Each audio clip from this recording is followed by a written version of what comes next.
Hey guys, this is part two of our interview on neighboring.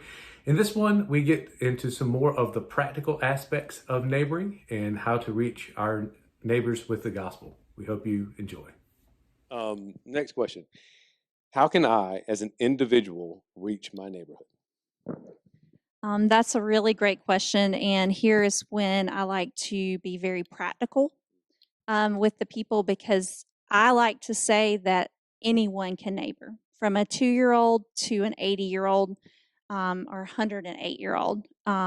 If you still have breath in your body, you can neighbor because there's no right way you have to neighbor. There's nothing specific really you have to do um, within, as far as do's and don'ts per se. But something that to me is the starting point is prayer, because we know that any movement of God begins with prayer. We can go out and do all of these things that I said anyone can do, but without God going before us, nothing will actually get done for the kingdom. We'll have just done a good deed. Right. And we want to go beyond the good deed. We want to see lives changed. We want to see life transformation. And as we know, we can't change lives. We aren't the ones giving life transformation, the Holy Spirit is. And so I like to start with prayer. There's an excellent resource and tool that I want to share with you. It's called blesseveryhome.com. On there, you can go on as a church body and sign up under our convention, or you can individually, you will eventually individually as well sign up, which is free. But for me, I get to see every home in my neighborhood and their names and their address. There's not any other information, but on there, I can click the button to say, hey, I prayed for the Elkins today. If I was able to have an opportunity to care for them in some way, mow their grass or something. I helped them find their dog one time that was out in the neighborhood, got out. I could, just say, hey, I cared for them today, just to kind of keep track if you would like to. And also for your pastor to be able to say, hey, I have 20 members in my congregation praying for their neighbors today. That's amazing. And then if you ever get the opportunity to share the gospel, then you also can click on that button as well and say, hey, I was able on January 26th to share the gospel with the Elkins. And that will also, it's not just data collection per se. It's to some extent maybe an accountability piece for yourself, but also you are praying specifically for that neighbor. That may not be someone that you've even met yet. Right. It might be someone that you hope to meet. But again, you're preparing the way for the Lord to work and in that relationship. And so that's just one resource that I encourage people to use. Another thing is learn your neighbors' names. One time I was teaching this. This was one of the very first times I was teaching this, and it was to a WMU group. And they were so sweet. And I had a little lady come up to me afterwards, and she was really shaken and she was pretty upset. And she just said, I'm really ashamed to say that I don't know my neighbors' names and I've lived there 15 years. And I looked at her and I just said, don't be ashamed. I said, today's a great day to meet your neighbor. Right. I said, because I bet she doesn't know your name either. And so I encourage you to start with prayer, but then move into the next phase, which is to just learn names. And you don't have to learn all 110 households in your neighborhood. Right. That's a bit overwhelming. I don't even know everyone's name in my neighborhood, and I've been doing this for many years. But start with the circle around you. I love my neighbors. That doesn't mean that they're just like me. Some of them are very different than me. Don't even share my faith. But it doesn't stop me from knowing their names, and I know their children's names, I know their pets' names, I know where they work, things like that. And that's because I genuinely care and I genuinely love them. So I encourage you to start there. One thing my husband and I did, especially during the quarantine season in the spring was we started walking our neighborhood, and we've done that. We've lived there 11 years next month, and we've done that before, but um, we were more, I guess, intentional in that, making sure first it's good exercise, but second, we stopped along the path so much just to talk to people. Hmm. And we not only learned their names, that's when we learned more about some of the situations they've been going through. Hmm. That's when I learned that, I don't know if y'all remember, but the anniversary of the little girl who was murdered in our Mm. town Yeah. happened. It was about, let's see, that was March. So it was just very fresh, maybe 6 weeks after it happened. And I learned that one of the little girls in my neighborhood was in her class. Mm. And they had us come into, their house, and we got to see them as they drove by some days. And it was just a start of a relationship. Hmm. But I wouldn't have heard that story had I not been intentional and walked the neighborhood. Right. And so something so small, Hmm. it actually makes a big difference. Hmm. So another thing I would encourage you to do is to notice. And I know you're like, what do you mean? I don't know about you, but I'm a super busy mom. Hmm. I know your I'm family's. not a very busy mom. No, you're not, but I bet your wife is. Yes. Yes. But families are so busy, no Hmm. matter who you are. Even my retired parents are busy golfing and shopping or whatever and trips. Um, it's so easy to not notice. Hmm. And what do I mean by notice? I mean to just literally look around and pay attention. Hmm. Like I try to. I know when my neighbor 2 doors down gets a new vehicle, Hmm. or I notice when my neighbor's little ones are home a lot more now. That Hmm. means they're still in virtual school. Just notice.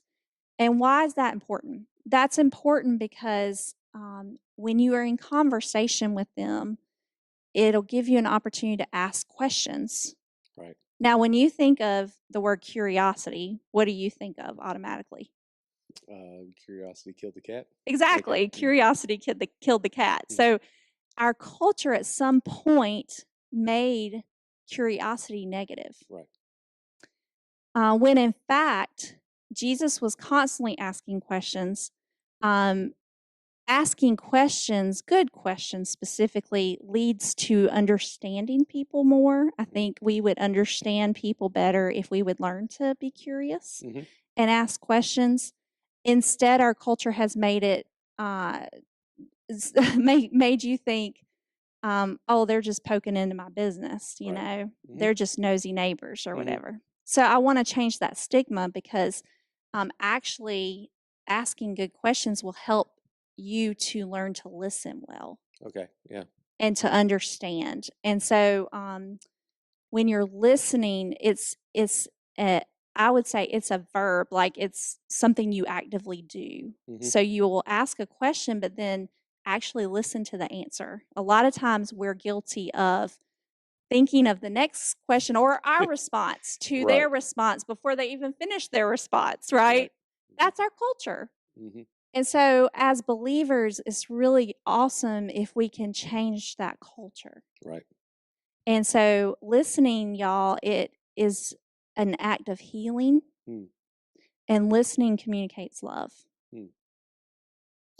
Yeah, that's a lot of good stuff right there. I mean, that's really good, but very, very simple. Nothing in there seems otherworldly. It seems natural. I think even like you said, the busyness. Sometimes we just need to slow down. Um, uh, Being part of an American culture, we're very much tied to the clock.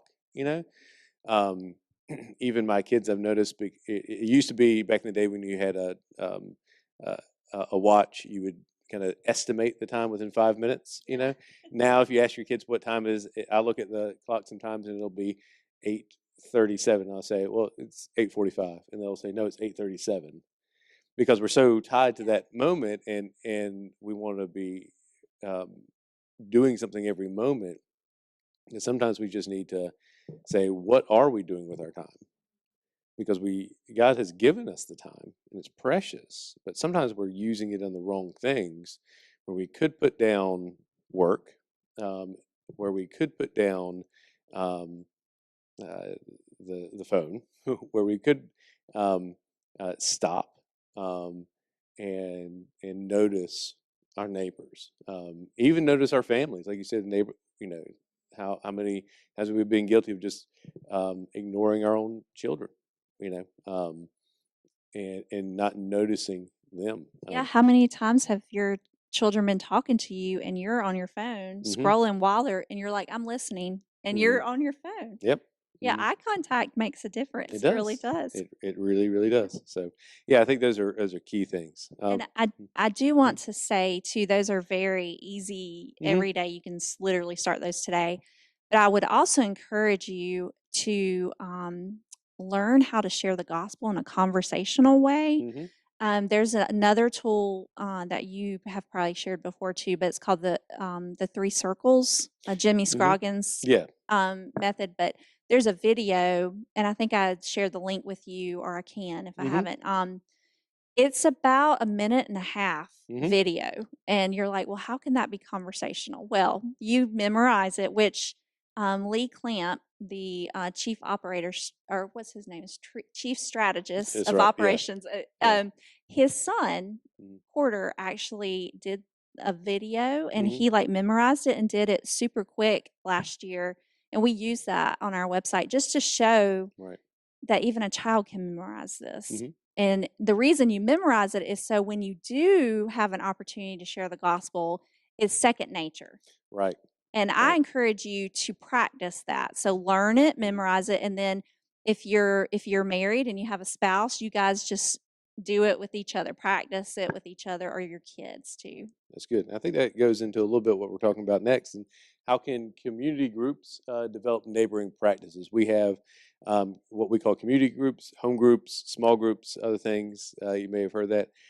We have both community groups and Sunday school classes, but community groups are put in actual neighborhoods, uh, uh, and we're looking to grow those and expand those as well. Where our Sunday school classes meets on site.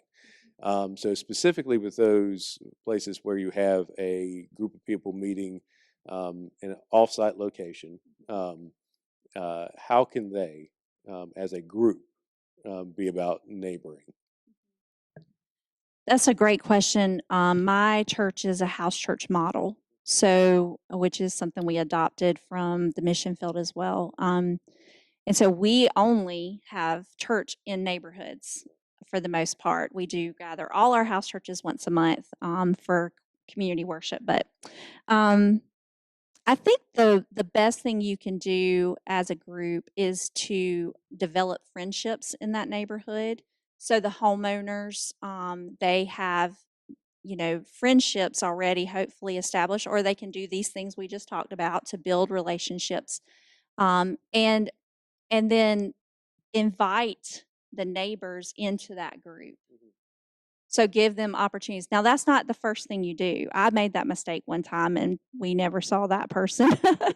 I'm just so excited. But it's important to note we don't neighbor with a motive other than like loving them and hoping to share the gospel and see them in the kingdom, Mhm. not necessarily to bring them to church. Right. But your community group is the church, right? Well, you don't have to be in this building to be the church. Right. They are the church in their neighborhood. And so having um they can do block parties in the neighborhood to help the homeowners meet the neighbors, bonfires outside, move your group outside when the weather's nice. Mhm.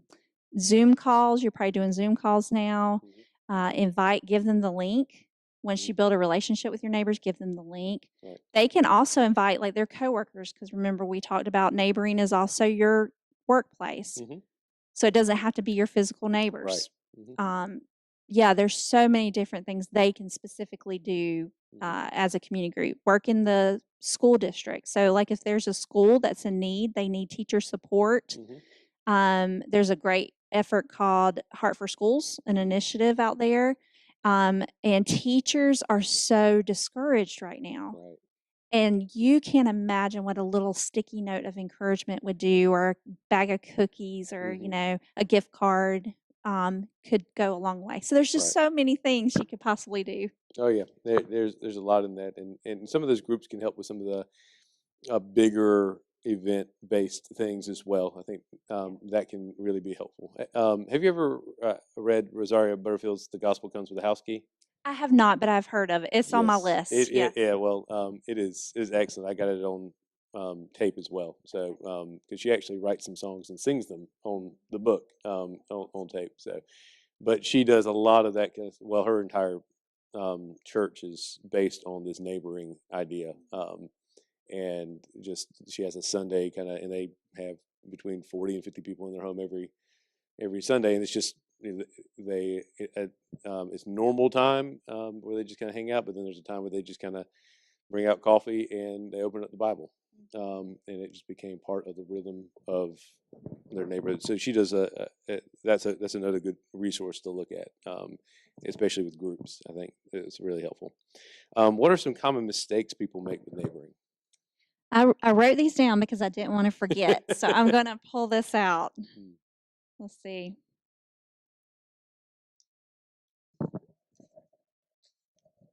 And I'm sure there's more, Sure. but I just wanted to hit on some that I felt like were pretty important just to hit on. The first thing, the first mistake I would say is allowing your insecurities to keep you inside of your bubble. So just for example, like the lady I shared with, who, had lived in that area for 15 years and had not met her neighbors or didn't know their names. That could be an insecurity. You might feel ashamed and not want to go up to your neighbor and say, I know that I've lived here for, 5 years. I'm so sorry, I don't know your name. So that insecurity could prohibit you and prevent you from actually going out and doing these things. And we get scared of the potential tension that's there. When really those people are like, yeah, if we were just honest, yeah, most people respond. They're not going to yell at you and be like, well, it's too late now. They're probably going to say, yeah, I should have come over and met you as well. My name's, whatever. And typically you kind of have a little laugh and then go about life as normal. So I think even in that, it's never too late to get started, Exactly. Another thing is the busyness that we've already hit on. Just not adjusting our busy lives to make space for neighboring.